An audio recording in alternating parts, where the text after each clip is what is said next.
Shri Venkateswara gold తాకట్టులో ఉన్న మీ బంగారాన్ని విడిపించి కొనబడును.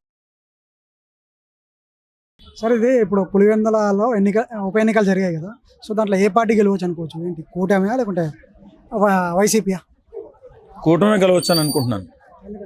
ఎందుకంటే వీళ్ళు భారీ ఎత్తున జనాల్ని, ఎవరో కూటమి ప్రభుత్వం కాకుండా ఇది మన వైఎస్ఆర్సీపీ పార్టీ మాజీ మంత్రులందరూ కూడా అక్కడ టెస్ట్ వేసేసి ఏదో రాష్ట్ర ఎన్నికల్లాగా, ఏదో ముఖ్యమంత్రి ఎన్నికల్లాగా గందరగోళం సృష్టించి వాళ్ళ టీవీలో 24 గంటలు సాక్షి టీవీలో అరాచకం అరాచకం అరాచకం అరాచకం అని చెప్పేసి సృష్టిస్తుంటే ఎవడో నమ్మలేదు. కాబట్టి అరాచకాన్ని కాదు అంటే శాంతాన్ని గెలిపిద్దామని చెప్పేసి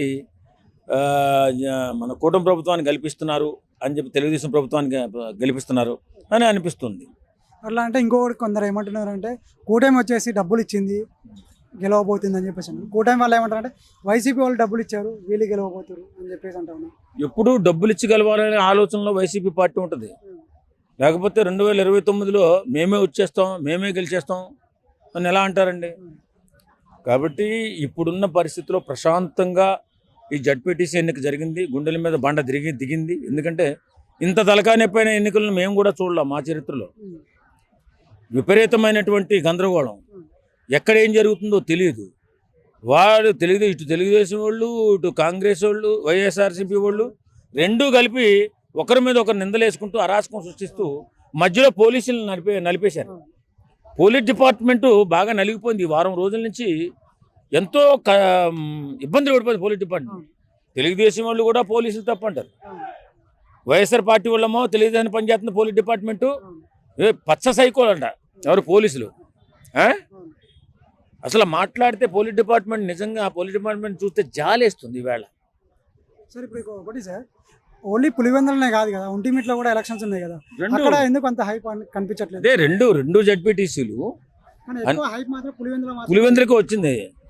అక్కడ పులివెందులు ఈయన వైఎస్ఆర్ ఇతను ఉన్నాడు కదా, అందుకని దానికి ఎక్కువ హైప్ వచ్చింది.